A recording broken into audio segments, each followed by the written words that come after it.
जय हिंद। देखिए फ्रेंड्स, इस वीडियो में हम समझेंगे NCERT class 8 geography chapter number 4। Chapter number 3 तो ऑलरेडी अपलोड हो चुके हैं फ्रेंड्स, आप जाके देखिए प्लेलिस्ट में ना। जो आपके एनसीईआरटी क्लास 6 7 ज्योग्राफी जो है ना फ्रेंड्स, उनको भी अच्छे से देखिए। किसी भी एग्जाम के पर्सपेक्टिव्स के लिए एनसीईआरटी बहुत जरूरी होती है फ्रेंड्स। होते हैं आपको कोर कंसेप्ट समझने के लिए आपको बेसिक कंसेप्ट को समझना जरूरी होते हैं। दैट्स व्हाई हम एनसीईआरटी सीरीज को कर रहे हैं ना फ्रेंड्स, चाहे वो 6 हो, 7 8 9 11 12 तक। हिस्ट्री, इकोनॉमी, ज्योग्राफी सब करेंगे ना फ्रेंड्स, एक एक करके। बने रहे मेरे साथ लेट्स लर्न चैनल के साथ, है ना friends, let's learn GS channel के साथ। अपने फ्रेंड्स के साथ शेयर करिए जो किसी भी टाइप के एग्जाम की तैयारी करे ना। चलिए फ्रेंड्स, आज की वीडियो को हम डिस्कस करते हैं। अब देखिए, गुरप्रीत, मधु एंड टीना, ये जो तीन बच्चे जो है ना फ्रेंड्स, ये विलेज में यानी कि गांव में घूमने जाते हैं और उनको फार्मर देखते हैं ना। फार्मर क्या कर रहे होते हैं, अपने जमीन पे काम कर रहे होते हैं ना, इनका जो खेत होते हैं वहां पे। अब फार्मर इनको बोलते हैं कि भाई हम ग्रो कर रहे हैं किसको, वीट को, यानी कि अनाज को, है ना। और इसके साथ साथ फार्मर्स क्या कर रहे हैं वहां पे, अपने जमीन के जो है ना फ्रेंड्स, उनके जो खेत होते हैं वहां पे मनवर को ऐड कर रहे हैं। अब मनवर क्या होता है, ऑर्गेनिक जो होता है ना फ्रेंड्स, आप बोल सकते हैं गोबर, है ना, उसको ऐड कर रहे हैं अपने जमीन के अंदर। क्यों? उससे क्या होता है, जमीन जो है ना फ्रेंड्स, मिट्टी जो है ना वो फर्टाइल हो जाता है। फर्टाइल होने से क्या होता है, जैसे जैसे जमीन फर्टाइल हो जाएंगे वैसे वैसे क्रॉप्स भी अच्छे उगेंगे ना। दैट्स वाई ये फार्मर जो है ना फ्रेंड्स, वो अपनी जमीन में क्या ऐड कर रहे हैं, मनवर को। अब फार्मर्स इन बच्चों को क्या बोल रहे हैं कि भाई जो वीट, जो अनाज इनके खेतों से जो निकलने के बाद ये कहाँ ले जाते हैं, मंडी के अंदर। क्यों? वहां पे अच्छे प्राइस मिलते हैं इनको, है ना, अच्छे दाम मिलते हैं मंडी के अंदर। एंड इसके बाद मंडी से कहाँ ले जाते हैं इसको, फैक्ट्रीज में। फैक्ट्रीज में क्या बनते हैं, इसका ब्रेड एंड बिस्किट्स, है ना। किससे, इस वीट के फ्लोर से, यानी आटे से ना। अब बोलने का क्या मतलब है ना फ्रेंड्स, हमें यहाँ पे तीन प्रकार की एक्टिविटीज को समझना है। अब ये वाले प्लांट्स, यानी कि खेत से जो लिया हुआ प्लांट्स, वो बाद में क्या बनाते हैं, फिनिश प्रोडक्ट्स, है ना। Finished products involve three types of economic activities. यानी जैसे देखिए, जैसे आपने पहले खेत से इसको काट लिया, उसके बाद आपने फैक्ट्री में लिया, उसके बाद कहाँ पे लिया इसको, फैक्ट्री में लेने के बाद, है ना फ्रेंड्स, फैक्ट्रीज में बहुत सारे काम करने वाले होते हैं। तो इसी से है ना फ्रेंड्स, हमें पता चलता है तीन टाइप की इकोनॉमिक एक्टिविटीज इसमें निकल आते हैं। क्या क्या है आपके, primary activities, secondary activity and tertiary activity. इतना तो आप समझ सकते हो। अब प्राइमरी एक्टिविटीज में क्या आता है ना friends, all those connected with extraction and production of natural resources. यानी कि नेचुरल रिसोर्स को हम डायरेक्टली कहीं से ले लेते हैं ना, उसको हम बोलते हैं इकोनॉमिक एक्टिविटीज। अब जैसे देखिए, यहाँ पे खेत है आपका, यहाँ से आपने, है ना फ्रेंड्स, अनाज को निकाला, ये इसमें जो लोग काम कर रहे हैं ना, उनको हम बोलेंगे प्राइमरी एक्टिविटीज, है ना। तो आप समझ सकते हो। अब इसमें क्या क्या आता है, आपके एग्रीकल्चर, फिशिंग, गैदरिंग, है ना, ये सारे आपके प्राइमरी एक्टिविटीज में आते हैं। और इसके बाद ये फैक्ट्री में जाएंगे ना फ्रेंड्स, अनाज, तो ये क्या बनते हैं आपके secondary activity. Are concern with processing of this resource, यानी कि वो वाले रिसोर्स जो खेत से आपने निकाला, उसको प्रोसेस करना है, आटा बनाना है ना। जैसे आपके मैन्युफैक्चरिंग ऑफ स्टील, स्टील को जैसे पहले हम जमीन से उस मिनरल को लाते हैं, फिर जब फैक्ट्री में जाएंगे फिर वो स्टील बनते हैं ना फ्रेंड्स। इस तरह बेकिंग ऑफ ब्रेड, जो अभी हमने बोला, फैक्ट्री में जाके वो ब्रेड बनते हैं। वेविंग ऑफ क्लोथ, जो हमारे कपड़े बनते हैं, ये सारे किस में आते हैं, आपके सेकेंडरी एक्टिविटीज में, ना फ्रेंड्स। इसके बाद है आपके टर्शियरी एक्टिविटीज।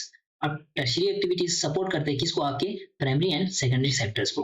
यानी कि पहले प्राइमरी क्या है, वो आपके जमीन, सेकेंडरी क्या है, आपके जो फैक्ट्रीज में जाते हैं ना। अब इनमें बहुत सारे काम करने वाले होते हैं, इनको हम कहते हैं टर्शियरी एक्टिविटीज, है ना। थ्रू सर्विस, क्यों? जब आप फैक्ट्री में काम करेंगे वहां पे सर्विस, है ना, जॉब दे दी जाते हैं। जैसे कि आपके trade, transport, banking, insurance, advertising, ये जो है ना फ्रेंड्स, यहाँ पे क्या है, यहाँ पे सर्विस दे दी जाती है ना, यानी कि जॉब दे दी जाती है इसको। दैट्स व्हाई हम इसको बोलते हैं हम टर्शियरी एक्टिविटीज। आप जो एग्रीकल्चर जो है ना फ्रेंड्स, ये शब्द आया आपके लैटिन वर्ड से, एजर या एग्री बोलो, जिसका क्या मतलब है, आपके सॉइल, यानी कि कल्चर मीन्स कल्टीवेशन। इतना तो आप समझ सकते हो। अब एग्रीकल्चर जो है ना फ्रेंड्स, वो क्या है, प्राइमरी एक्टिविटीज है। इसमें क्या क्या आते हैं आपको, crops, fruits, vegetables, flowers, rearing of life stock. Even की जो लाइफ स्टॉक जो होता है ना फ्रेंड्स, माल मवेशी बोल सकते हैं फ्रेंड्स, आपके हमारे जो लाइफ स्टॉक होते हैं, ये सारे किस में आते हैं, आपके एग्रीकल्चर में। इतना तो आप समझ सकते हो ना। अब दुनिया भर में जो है ना फ्रेंड्स, अब दुनिया भर के जो 100% यानी 100% जो आबादी में ऐसा है ना फ्रेंड्स, उसमें से 50% जो लोग है ना, वो डायरेक्टली किसकी एक्टिविटी के अंदर इंगेज है, आपके एग्रीकल्चर एक्टिविटी के अंदर। यानी कि आप देखिए ये कितना इंपॉर्टेंट सेक्टर है ना। यानी कि अगर हम अपने ही देश की बात करेंगे, 3 में से जो 2/3 जो है ना फ्रेंड्स पॉपुलेशन स्टिल डिपेंड किसके ऊपर है, आपके एग्रीकल्चर के ऊपर। तो इतना तो आप समझ सकते हो फ्रेंड्स कि हमारा एग्रीकल्चर जो है ना वो one of the most important sector in our economy है ना। इतना तो आप समझ सकते हो। इसके बाद क्या क्या है एग्रीकल्चर बनाने के लिए सही एग्रीकल्चर को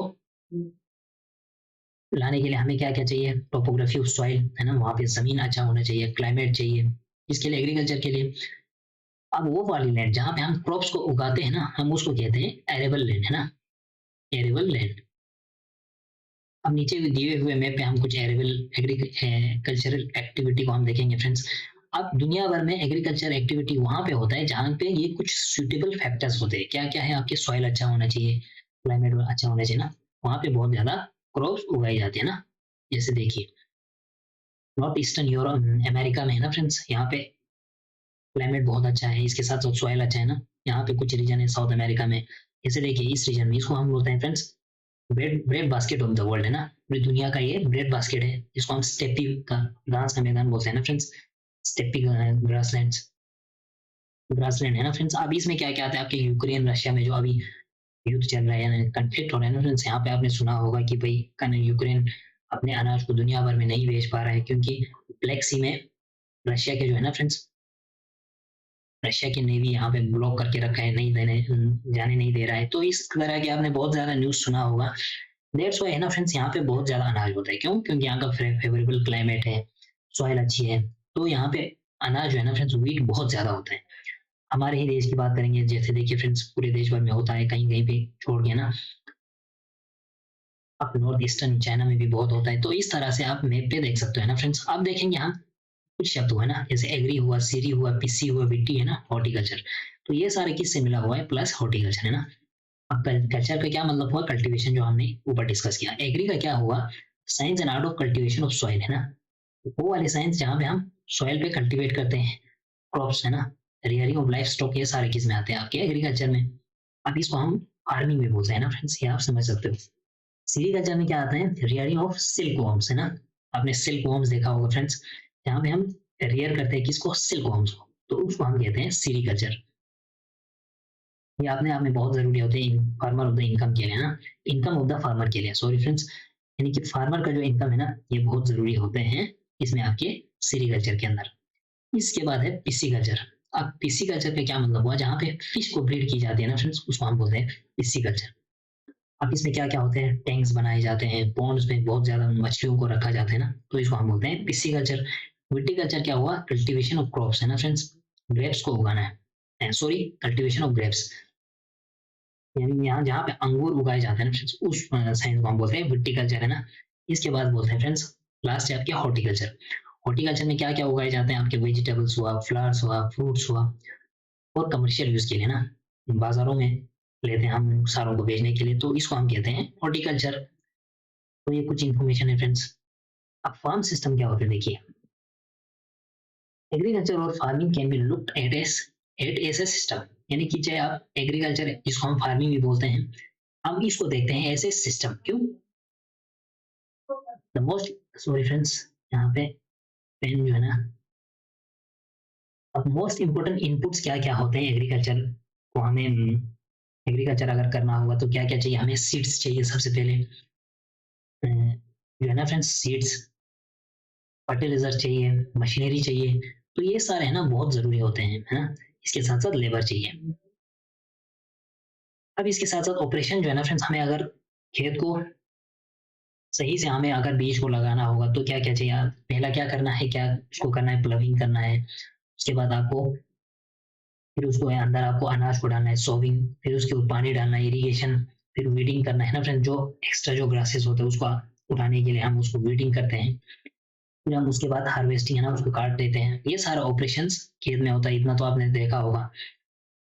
फिर उसके बाद क्या क्या आउटपुट्स आते हैं, जब इनपुट्स तो ये सारा होगा, अब बाहर कुछ आना चाहिए ना, उसको हम बोलते हैं आउटपुट्स। क्या क्या मिलते हैं हमें खेत से, क्रॉप्स, वूल मिलते हैं, डायरी मिलते हैं, पोल्ट्री प्रोडक्ट्स है ना, ये सारे हमें एग्रीकल्चर से आउटपुट मिलता है। जैसे देखिए, जैसे आप यहाँ पे प्लगिंग, सोइंग एंड स्प्रेइंग है ना, यहाँ पे आप फर्टिलाइजर्स को आप स्प्रे करते हो, केमिकल की चीजें, फिर सीड डालते हो, फिर मशीनरी से डालते हो फ्रेंड्स, लास्ट पे आपको क्या मिलता है, क्रॉप्स मिलता है ना, ये आउटपुट है, ये इनपुट है ना फ्रेंड्स। प्रोसेस करने के बाद क्या मिलता है, आउटपुट मिलते हैं आपके क्रॉप्स। फिजिकल इनपुट क्या क्या चाहिए, सनशाइन चाहिए, आपके रेनफॉल चाहिए, सॉइल चाहिए, है ना फ्रेंड्स। तो टेम्परेचर चाहिए थोड़ा बहुत, अगर आपको टी कल्टीवेशन में आपने देखा होगा फ्रेंड्स, वहाँ पे थोड़ा स्लोप होगा तो भी वो अच्छे के लिए होता है ना।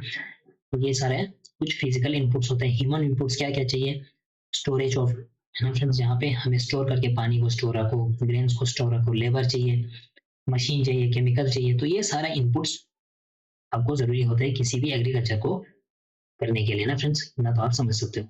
अब टाइप्स ऑफ फार्मिंग, एग्रीकल्चर के क्या क्या टाइप्स है ये हम देखेंगे। पूरी दुनिया भर में अलग अलग टाइप के एग्रीकल्चर होते हैं, जोग्राफिकल कंडीशन के हिसाब से उनके डिमांड ऑफ प्रोड्यूस कि भाई मार्केट में किस चीज़ का डिमांड ज़्यादा है, लेबर के हिसाब से भी, लेवल ऑफ टेक्नोलॉजी क्या है ना फ्रेंड्स। इतना तो आपने देखा होगा कि अगर आप यूरोप जाएंगे या यूएस जाएंगे, वहाँ पे बहुत ज़्यादा हाई लेवल ऑफ टेक्नोलॉजी है, तो एग्रीकल्चर भी बहुत हाई लेवल के एग्रीकल्चर होते हैं ना। इस सब को देखते हुए एग्रीकल्चर जो है ना फ्रेंड्स, फार्मिंग को हम टू टाइप्स में हम डिवाइड करते हैं मोस्टली, है ना। एक हुआ सबसिस्टेंस फार्मिंग, सेकंड हुआ आपके कमर्शियल फार्मिंग। अब सबसिस्टेंस फार्मिंग क्या होता है देखिए, इसमें क्या होता है ना फ्रेंड्स, थोड़ा सा ही यहाँ पे फार्मिंग होता है। क्यों, क्योंकि अपने जो फैमिली का जो है ना फ्रेंड्स, फैमिली का नीड्स पूरा करने के लिए, यानी कि इतना बड़ा नहीं कि भाई हमने बहुत कुछ उगाया तो हमने कहीं बेचने भी ले चलते हैं, नहीं नहीं। इस सबसिस्टेंट फार्मिंग में क्या होता है, थोड़ा सा ही हमारे पास प्लॉट ऑफ लैंड होता है, वहां पे हम अपने फैमिली के नीड को पूरा करने के लिए तो फार्मिंग करते हैं ना फ्रेंड्स, उसको हम कहते हैं सबसिस्टेंट फार्मिंग। ट्रेडिशनली आप लो लेवल्स ऑफ टेक्नोलॉजी होता है उन जगहों पे, है ना। एंड हाउस होल्ड जो है ना फ्रेंड, जो घर वाले ही जाके वहां पे काम करते हैं, जैसे आपने देखा होगा हमारे देश में बहुत सारे जगहों पे होता है, use to produce on small outputs, यानी कि उससे है ना लास्ट पे थोड़ा सा ही आउटपुट आता है, यानी कि थोड़ा सा ही क्रॉप मिलता है, उसी पे हम हमारा फैमिली जो है ना फ्रेंड्स उसी पे चलते हैं बहुत सारे जगहों पे। इसके बाद आपके सब्सिस्टेंस फार्मिंग जो है ना फ्रेंड्स, फर्दर हम क्लासिफाइड करेंगे इंटेंसिव सब्सिस्टेंस और प्रिमिटिव सब्सिस्टेंस फार्मिंग। इन दोनों में क्या फर्क है देखिए। इसमें एक इंटरेस्टिंग फैक्ट है friends, organic farming in this type of farming, organic Manwar and natural pesticides, यानी कि आपने गोबर गोबर जो डालते हो ना खेत में फ्रेंड्स, उसको हम बोलते हैं ऑर्गेनिक फार्मिंग, है ना। इंस्टेड ऑफ केमिकल्स, आज के टाइम पे क्या होता है, बहुत ज्यादा केमिकल्स डालते हैं, बट अभी हमने देहातों के यानी गाँव के जो रीजन में है ना फ्रेंड्स, ये चीजें होता है ऑर्गेनिक फार्मिंग। आप देश का सबसे ऑर्गेनिक स्टेट कौन है, वो आप सिक्किम जो है ना फ्रेंड्स, वो क्या है, first organic state of India ना। No genetic modification is done, यानी कि इसमें जेनेटिक मॉडिफिकेशन की कोई जरूरत नहीं है ना, जीन्स की कोई वो हम देखेंगे आगे क्या होता है। To increase the yield of crops, अगर क्रॉप को बढ़ाना हो ना तो क्या डालते हैं, ऑर्गेनिक फार्मिंग करते हैं, इतना तो आप सुना होगा। अब इंटेंसिव सब्सिस्टेंट फार्मिंग क्या होता है, एग्रीकल्चर क्या होता है देखिए। अब फार्मर जो है ना फ्रेंड्स कल्टीवेट करते हैं स्मॉल प्लॉट ऑफ लैंड, यानी कि छोटा सा ही उनका जमीन होते हैं, उनके साथ साथ वो सिंपल टूल्स होते हैं फ्रेंड्स, उनका अपना जो है ना सिंपल टूल के साथ, जैसे आप मान के चलिए अपने हाथ में जो जो टूल्स होते हैं उसके साथ एग्रीकल्चर को करते हैं। अब मोर लेबर इसमें चाहिए, यानी कि जहाँ पे लेबर बहुत चाहिए वहां पे एग्रीकल्चर टेक्नोलॉजी कम होगा, तभी तो हम लेबर ज्यादा लगेंगे ना, इतना तो आप समझ सकते हो।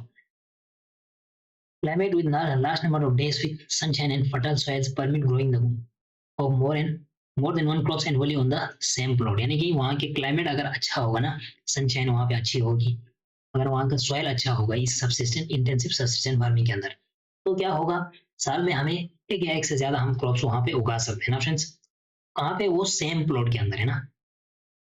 अब इसमें क्या मेन क्रॉप्स क्या है आपके, राइस यानी कि चावल, है ना। इसके साथ साथ वीट होते हैं, मेज होते हैं, पल्सेस होते हैं, दालें, ऑयल सीड्स होते हैं ना फ्रेंड्स, इतना तो आपने सुना होगा। इंटेंसिव सब्सिस्टेंट फार्मिंग एग्रीकल्चर के अंदर, अब ये कहाँ पे होता है, मोस्टली थिकली पॉपुलेटेड एरियाज। अब जहाँ पे बहुत ज्यादा आबादी होता है ना फ्रेंड्स, वहाँ पे क्या होता है, इंटेंसिव सब्सिस्टेंट एग्रीकल्चर, है ना। मानसून रीजन, जो हमारे देश में जो मानसून रीजन है फ्रेंड्स, वहाँ पे होते हैं, जैसे फॉर एग्जाम्पल दुनिया भर में भी होते हैं। अब दुनिया में कहाँ कहाँ पे होता है ये, साउथ में, South East and East Asia, यानी कि साउथ एशिया यानी including our country, South East Asia है फ्रेंड्स, और ईस्ट एशिया, यहाँ पे इन रीजन पे क्या होता है, बहुत ज्यादा इंटेंसिव एग्रीकल्चर, सब्सिस्टेंट एग्रीकल्चर। अब इसमें क्या क्या होता है वो हमने अच्छे से डिस्कस किया है ना फ्रेंड्स।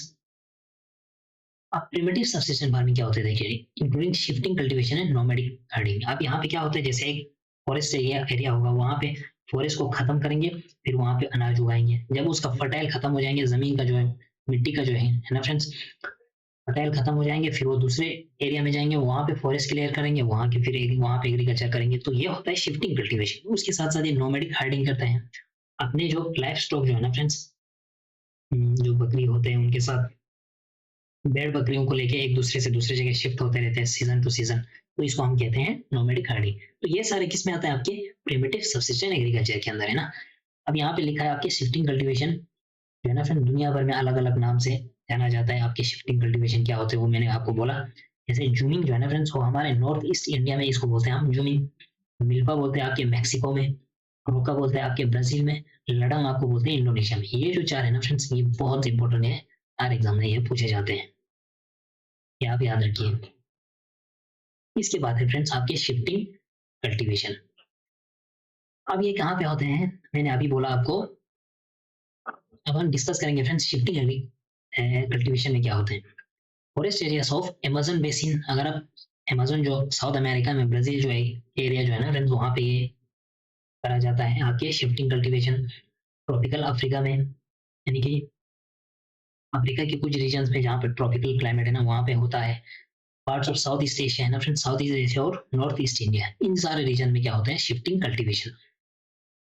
अब यहाँ पे बहुत ज्यादा रेन होते हैं ना फ्रेंड्स, बारिशें बहुत ज्यादा होते हैं यहाँ पे, क्विकली रीजनरेशन ऑफ वेजिटेशन, और वेजिटेशन जो है ना, आपके पेड़ पौधे जल्दी उग जाते हैं दोबारा से ना।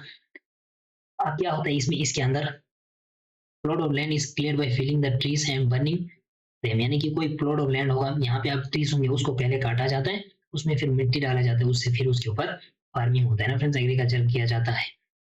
अब जो इसका एशेस जो है ना, जो जला हुआ जो एशेस होते हैं, इनको मिक्स करते हैं सॉइल के साथ, एंड फिर इसके अंदर क्रॉप्स उगाए जाते हैं ना। यानी कि जो उसका जो जलाया हुआ एशेस जो है ना, वो जमीन के साथ मिक्स हो जाएंगे, फिर वो थोड़ा बहुत जमीन जो है ना फ्रेंड्स, वो फर्टाइल हो जाएंगे, और उसके ऊपर क्रॉप्स उगाए जाते हैं, जैसे आपके मेस हुआ, यम हुआ, पेटोटेस हुआ, पेटोटोस, कसावा हुआ है ना फ्रेंड्स, ये सारे क्रॉप्स उगाए जाते हैं शिफ्टिंग एग्रीकल्चर कल्टीवेशन के अंदर है ना। जब सॉइल अपना है ना फर्टिलिटी लूज कर जाएंगे ना, खत्म हो जाएंगे, उसके बाद ये जमीन छोड़ के ये कल्टीवेटर मूव होते हैं अलग, और वहां दूसरी जगह पे जाते हैं, फिर फॉरेस्ट को खत्म करते हैं, फिर वहां उसके ऊपर खेती करते हैं ना फ्रेंड्स। इतना तो आप समझ सकते हो। इसलिए हम इसको बोलते हैं स्लैश एंड बर्न एग्रीकल्चर, यानी कि स्लैश एंड बर्न एग्रीकल्चर किसको बोलते हैं? हम शिफ्टिंग कल्टीवेशन को। अब इसके बाद है फ्रेंड्स नोमैडिक हार्डिंग। इसमें क्या होते हैं, ये कहाँ पे होते हैं? आपके firstly semi arid and arid regions of Sahara के अंदर है ना फ्रेंड्स। अब बहुत ज्यादा सूखे होते हैं ना, वहां पे होते हैं। बोलने का क्या मैं बोलने का मतलब ये है, सेंट्रल एशिया में होते हैं आपके, सेंट्रल एशिया में जो कुछ कंट्रीज आते हैं फ्रेंड्स, वहां पे होते हैं आपके कजाकिस्तान से तुर्कमेनिस्तान है ना, इन रीजन में। सम पार्ट्स ऑफ इंडिया, यानी कि कहाँ कहाँ पे, हमारे देश के अंदर राजस्थान में, जम्मू एंड कश्मीर में ना, यहाँ पे इस रीजन में, इन रीजन में होते हैं। अब इस फार्मिंग में क्या होते हैं, हर्ड्स में जो इनके चराने वाले लोग होते हैं ना, ये मूव होते हैं एक जगह से दूसरी जगह जगह पे अपने जानवरों के, यानी एनिमल्स के साथ है ना। इसके लिए उनके फोडर और वाटर के साथ के लिए है ना, उनके लिए चराने के लिए ग्रेजिंग लैंड चाहिए, अलोंग डिफाइंड रूट्स, यानी कि एक उनका डिफाइन एक रास्ता होता है फ्रेंड्स, वहीं से वो हर साल आते जाते रहते हैं। आपने देखा होगा फ्रेंड्स, अगर आप जम्मू एंड कश्मीर में घूमने जाते हो, तो आपने देखा होगा सड़क से ये नोमैडिक हार्डिंग जो है ना फ्रेंड्स, वो चलते रहते हैं। जब आप किसी टाइम पे जाएंगे ना, जब विंटर जब आ रहा होता है, तो वो अपनी जगह को शिफ्ट करते हैं। अब ये क्यों करते हैं ना फ्रेंड्स, क्योंकि क्लाइमेटिक कॉन्स्टेंट्स होते हैं, क्योंकि जब सर्दी आएंगे तो वो नीचे आएंगे, जब गर्मी का टाइम होगा वो पहाड़ पे जाएंगे ना, तो इस तरह से टेरेन के हिसाब से भी बैठते हैं, ज्यादा पीक पे भी नहीं जाते, तो थोड़ा बहुत प्लेन पे रहते हैं। इनके अंदर क्या क्या ये एनिमल्स होते हैं, शिप होते हैं, कैमल होते हैं, याक होते हैं, याक आपको लद्दाख के रीजन में मिलता है फ्रेंड्स, गोट्स होते हैं, बकरियां, ये ज्यादातर इनके साथ होते हैं। अब ये क्या देते हैं ये एनिमल्स, इनको मिल्क देते हैं, मीट देते हैं, वूल देते हैं, हाइड्स देते हैं, इनके स्किन जो है ना फ्रेंड्स, बहुत ज्यादा यूज में आते हैं, और अपने फैमिली को इस तरह से चलाते हैं ना फ्रेंड्स, इतना तो आप समझ सकते हो। इसके बाद फ्रेंड्स आपके कमर्शियल फार्मिंग। अब कमर्शियल फार्मिंग क्या होती है देखिए। अब इसमें क्या होता है ना फ्रेंड्स, ऊपर हमने सब्सिस्टेंस फार्मिंग हमने देखा है ना फ्रेंड्स, वो अब हम देखेंगे कमर्शियल फार्मिंग। इन दोनों में फर्क क्या है देखिए। यहाँ पे हमने देखा था फ्रेंड्स, ऊपर जैसे देखे, मान के चलिए सब्सिस्टेंस फार्मिंग में हमने देखा था बहुत ज्यादा टेक्नोलॉजी इतना यूज नहीं होते हैं ना, फर्स्टली और इसमें कैपिटल ज्यादा नहीं लगाए जाते, यानी कि पैसा इसमें मतलब उतना ज्यादा होता नहीं है ना। बट आपके जब कमर्शियल फार्मिंग आते हैं ना, इसके लिए क्या क्या क्राइटेरिया चाहिए देखिए। क्रॉप्स उगाए जाते हैं, एनिमल्स आर रियर्ड, उसके साथ साथ जानवरों को भी रखते हैं, बट उनको किसके लिए रखते हैं, सेलिंग मार्केट, मार्केट में जो उस है ना फ्रेंड्स, मार्केट में बेचने के लिए ये सारे फार्मिंग करते हैं ना। अब इसमें सबसे ज्यादा फर्स्ट कंडीशन क्या चाहिए आपको, कैपिटल चाहिए ना, यानी कि पैसा बहुत ज्यादा चाहिए, बहुत ज्यादा नहीं तो पैसा चाहिए ना फ्रेंड्स, कैपिटल यूज होता है इसमें इस लार्ज मतलब एज कंपेरेटिवली आपके सब्सिस्टेंट फार्मिंग में से कमर्शियल फार्मिंग में बहुत ज्यादा पैसा लगते हैं। अब जो है ना फ्रेंड्स, काम ज्यादातर कौन करते हैं यहाँ पे, मशीन्स। पहले इसमें क्या कौन करते थे, आपके लेबर बहुत ज्यादा लगते हैं, यहाँ पे मशीन आ रहा है। अब इसमें क्या क्या आता है आपके, इंक्लूड्स कमर्शियल ग्रेन फार्मिंग, जो हमें मार्केट में मिलता है वो सारे इसमें उगाते हैं, mixed farming and plantation farming. अब हम देखेंगे फ्रेंड्स ये क्या क्या क्या है, वो हम नीचे देखेंगे। फिगर 4.55 में देखिए शुगर प्लांटेशन, यानी कि क्या है, ये कमर्शियल है, से है ना फ्रेंड्स। आपने देखा होगा गन्ने है ना, जो शुगर केन होते हैं वो आपने देखा होगा। अब इस कमर्शियल ग्रेन फार्मिंग के अंदर है ना friends, crops are grown for commercial purpose, यानी कि मार्केट में बेचने के लिए लगाए जाते हैं। क्या, जैसे कि फॉर एग्जांपल व्हीट भी होते हैं आपके, मेज होते हैं। अब कॉमन कमर्शियल ग्रोन ग्रेन्स है ना, ये सारे मतलब उगाए जाते हैं फ्रेंड्स आपके व्हीट के साथ साथ मेज। अब ये कहाँ पे होता है ना friends, major areas where commercial grain farming is practice temperate grasslands, यानी कि वो घास का मैदान जहाँ पे बहुत ज्यादा अच्छे वाले व्हीट मिलेंगे ना फ्रेंड्स, सॉरी व्हीट, उसके साथ साथ मेज होते हैं, जैसे मैंने बोला ऊपर आपको। तो आपके स्टेपी का जो ग्रास लैंड है ना फ्रेंड्स, रशिया और यूक्रेन में, उसको बोलते हैं हम bread basket of the world, है ना, पूरी दुनिया का ब्रेड बास्केट। क्यों, क्योंकि वो कमर्शियल फार्मिंग है। जैसे कि आपके नॉर्थ अमेरिका में होते हैं, यूरोप में होते हैं, एशिया में, इन सारे रीजन में भी कमर्शियल ग्रेन फार्मिंग होते हैं ना। अब ये कौन से रीजन में होते हैं, स्पार्सली पॉपुलेटेड, यानी कि इनमें इतना मतलब आबादी होते नहीं है। तो क्यों, क्योंकि यहाँ पे जरूरत भी नहीं है, क्योंकि यहाँ मशीन से काम पे होते हैं ना फ्रेंड्स। लार्ज फार्म स्प्रेडिंग और हंड्रेड्स ऑफ हेक्टेयर्स, यानी कि इनके खेत जो है ना फ्रेंड्स, वो बहुत ज्यादा मतलब जगहों पे फैला होता है। और इसमें काम कैसे करेंगे, और मशीन के थ्रू ही करेंगे ना। अब बहुत ज्यादा जब सर्दी होते हैं तो कुछ क्रॉप्स यहाँ पे उगाना फिर मुश्किल हो जाते हैं। दैट्स व्हाई यहाँ पे कुछ सिंगल क्रॉप्स ही उगाए जाते हैं, जैसे आपके यूक्रेन रशिया में होते हैं ना फ्रेंड्स, इतना तो आप समझ सकते हो। अब मिक्स्ड फार्मिंग में क्या होते हैं देखिए। अब वो वाली लैंड है ना friends, is use for growing food and fodder crops and rearing life stock, यानी कि जहाँ पे यूज फॉर ग्रोइंग फूड, यानी कि यहाँ पे हमें अनाज वगैरह उगाए जाते हैं, उसके साथ साथ फोडर भी होता है ना फ्रेंड्स, जब वो काटते हैं उसमें से फोडर निकलेंगे।